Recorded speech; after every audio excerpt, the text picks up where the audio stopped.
Getting Through Thursday by Melrose Cooper.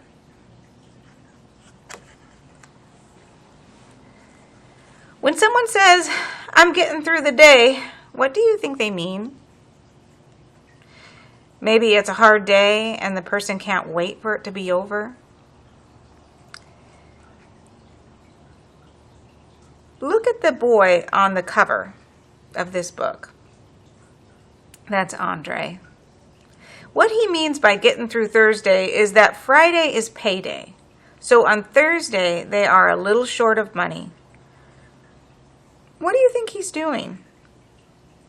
What do some people do when they look at the first star at night? Do you think Andre might be wishing for something?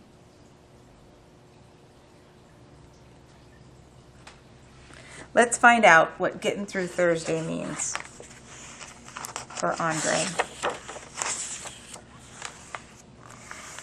Saturdays, we're off to the library, and at nighttime, Mama is yelling, "Shut those books now and shut those eyes." That's because Sunday is early morning church, and then Mama wants our eyes and ears wide open. Mondays and Tuesdays amble by just fine. Wednesdays, we feel it coming like an earthquake, rumbling underground, making folks edgy before they even know why. And the next day, my family and I grit all we got toward getting through Thursday. That's because payday at Mama's school, where she's a lunch lady, doesn't come till Friday. "Mama, there's nothing to drink here." That's my older sister Shauna calling from behind the refrigerator door. "Faucet ain't broken," Mama calls back. Shauna frowns and mumbles, but I see her put her face to the faucet and slurp in a huge, cool sip. "Ain't no more toothpaste. Now what?" That's my big brother Davis, on the way to his girlfriend's, Tracy's, house. Mama swipes the baking soda off the shelf and hands it to him. "Told you 100 times you don't need sweet tasting mint to make your smile sparkle." Davis grumbles through his teeth, but when he comes out of the bathroom, he is sparkling. So you might have noticed that there's a particular way of speaking that the people in this story have. And the author wrote their words to reflect how they talk. Why do you think the author wrote the character's speech that way?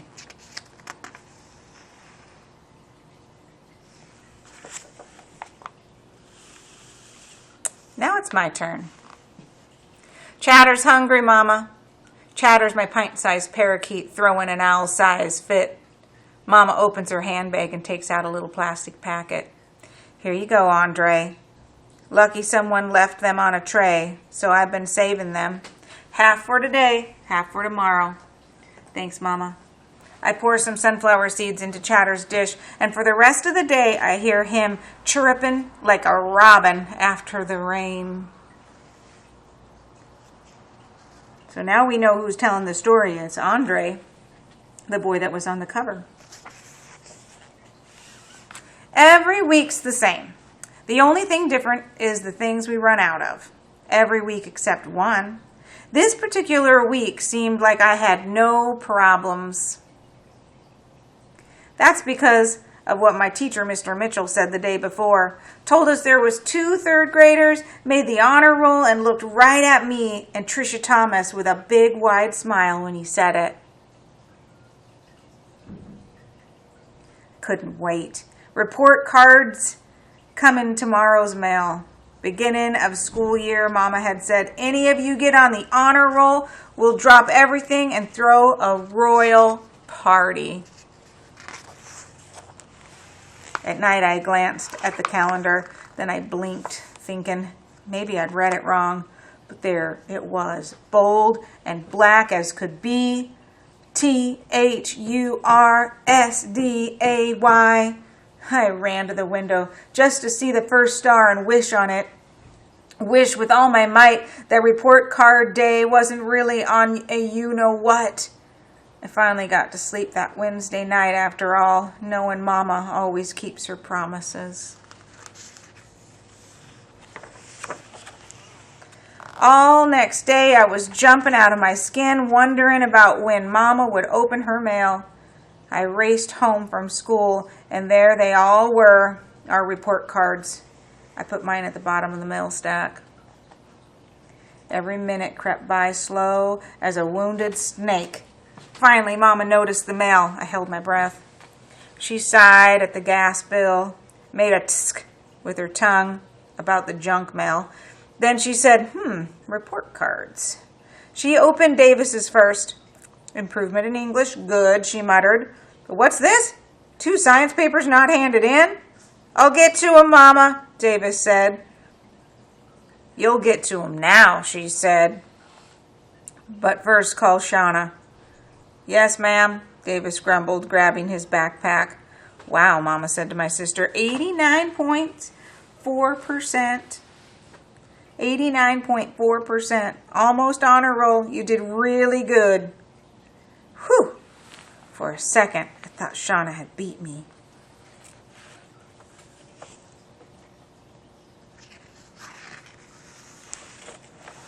Suddenly, Mama was saying, Andre, Andre, Andre. She scooped me into a hug dance and whirled me around the living room, singing, You did it! You did it! A whopping 90.3%. Shauna hugged me right along with Mama. Me and Davis, we did our 5-part handshake.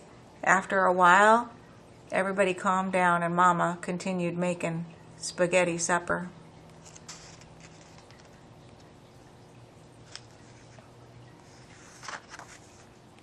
How do you think everybody feels about Andre making the honor roll?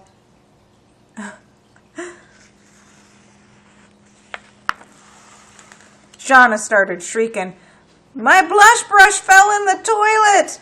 Now how am I going to perk up my cheeks? Ain't that why God made fingers for pinching color into them? Mama asked, salting the sauce. And what am I supposed to do about my bandana? Dress rehearsals tomorrow, Shauna went on. She was a West African woman in a play and needed a head wrap.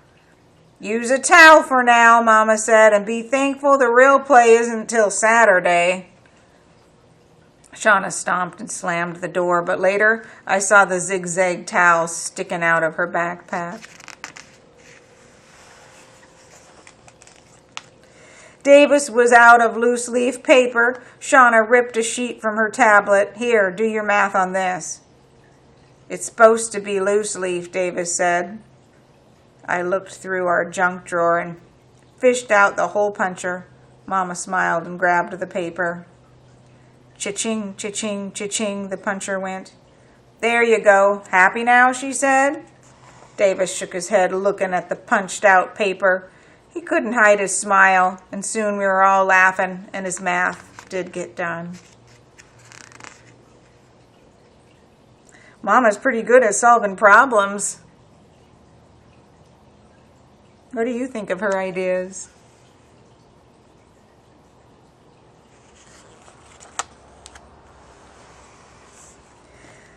But little by little, my frown took over. My problem today was bigger than a blush brush or a turban or a paper without holes, and the night was marching on. I watched Mama doing kitchen things. She saw me eyeing her and read my mind. She wrung out her sponge and set it aside. Angel babe, she said, like she always did when she needed to tell me what I didn't want to hear. Tomorrow we'll have your celebration because you know what today is. That did it. Her face got blurry because my feelings were spilling out. I sure do know what today is. Today is report card day, not tomorrow. I don't care if it's Thursday or not. You promised, Mama. You said we'd drop everything and celebrate that very day. So look at this illustration. What does it tell you about how Andre's feeling? Why does he feel that way?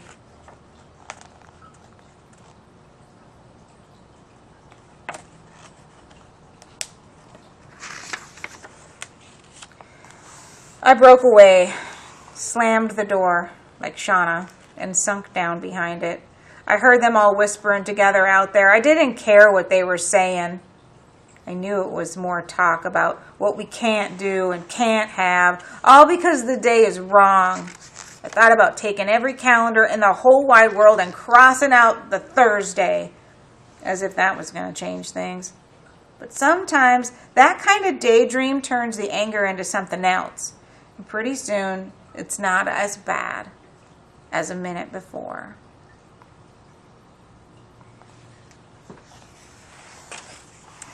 You're right, Andre, Mama said as she opened the door. Report card day is today, even if it is a you-know-what. And we should be celebrating, like I promised. Now, mind you, this is a dress rehearsal, but it's the best we can do today. Then Mama and Davis and Shauna broke into a happy report card day to you chorus. Shauna held a pretend plate and set it on the coffee table.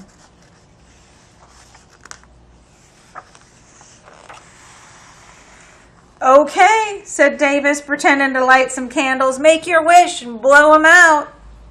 I frowned. Come on, Shauna yelled. What's a report card day cake without some candles? I blew out the imaginary candles, and Mama dished up the imaginary cake. What about the ice cream? Shauna said. Today's you know what, and you know what that means, Davis said. Right, I said, but at least there's cake, and we were all laughing again, like never before. When we got calm, Davis pretended to take something off a pile. Here you go, he said, handing the thin air package my way. I pretended to tear off the wrapping paper. A Buffalo Bills pencil, I shouted. Thanks! Same with Mama's imaginary t-shirt and the pretend sports stickers Shauna gave me. That night, when Mama tucked me in, she settled herself on the mattress and sang, Hush, little darling, don't say a word. Friday's coming, ain't you heard? No matter how bad the Thursdays get, ain't never seen a calendar skip one yet. I threw my arms around her neck, then hugged her song and her promise close.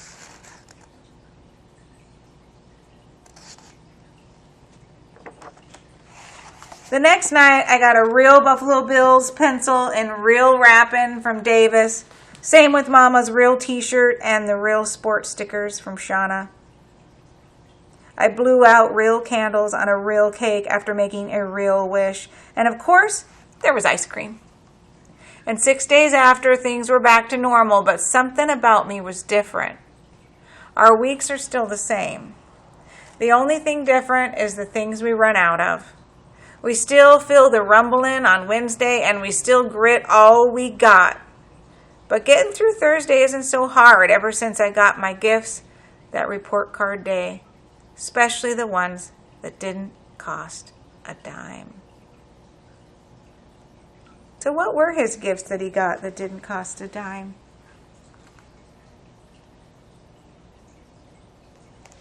All right. That's a great story.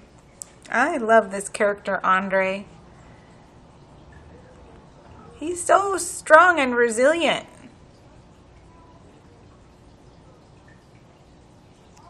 All right, you've got a couple of questions to look at and to respond to in our discussion. So I look forward to hearing what you have to say. See you soon.